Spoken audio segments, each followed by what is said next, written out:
people, when they go to therapy, and that's another big thing, mental health. When people go to therapy, they don't only want to tell their story. They've told their story 100 times. Yeah. They want to hear your story too. They want to feel like it's normal. They want to feel like a person.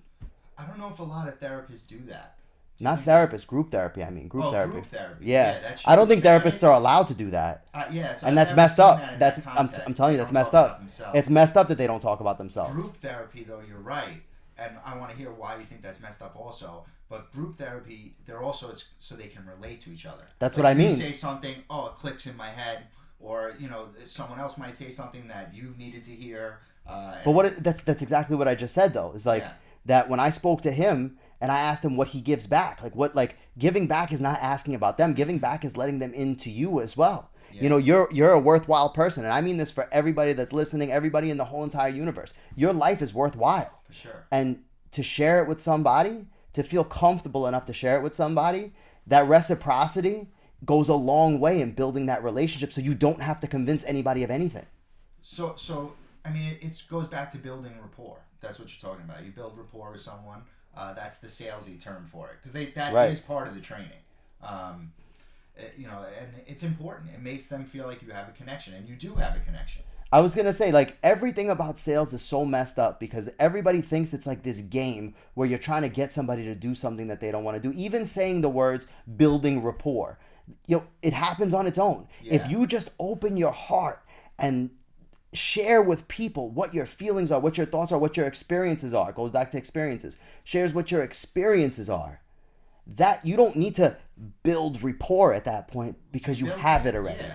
But when you talk about like a training, because I'm working at a new branch now, and I'm training a large sales staff there, and so I'm hearing it. I'm doing meetings now on and rapport is part of it. And if it wasn't brought up to the sales staff, they would have no idea. They wouldn't know. They wouldn't do it. They would just ask the questions that they're supposed to ask.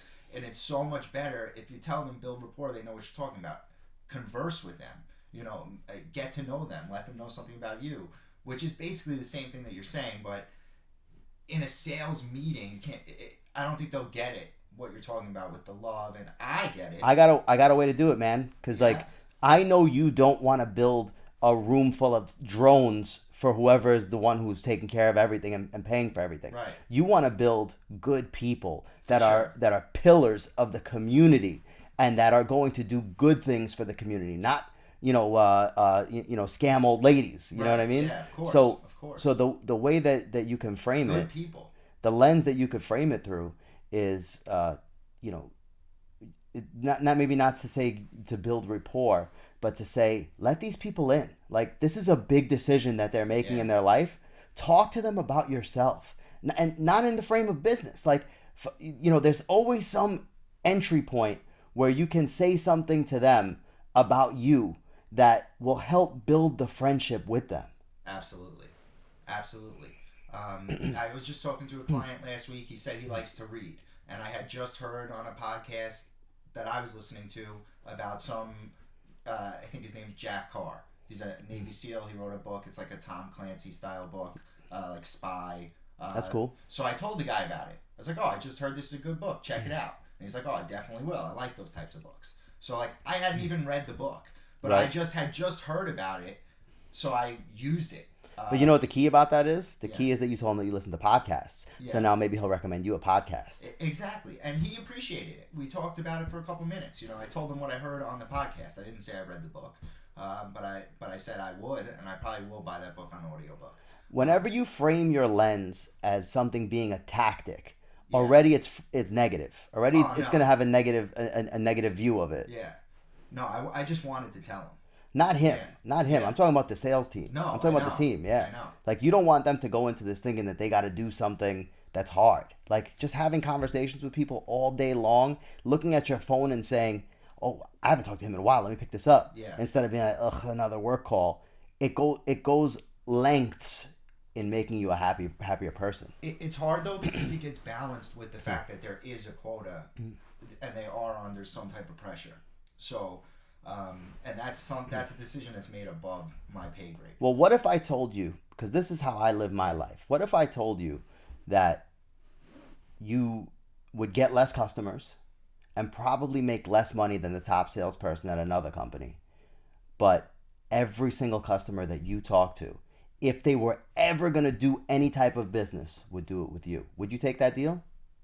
So you're saying I would get less business, but every person that I talk to that's interested is going to do it with me? Yes. Maybe they'll never do it. I feel like I'm that good anyway. Maybe they'll never do it, Yeah. But if they do it, yeah, then I feel like if I get someone that's interested and wants to do it, like if it gets to me, it's happening. It's happening. Like, Right. I don't want to sound like cocky about it, but I really believe that. I mean, unless you know the one hindrance that I find when people bait and switch, it's very hard. I hate that.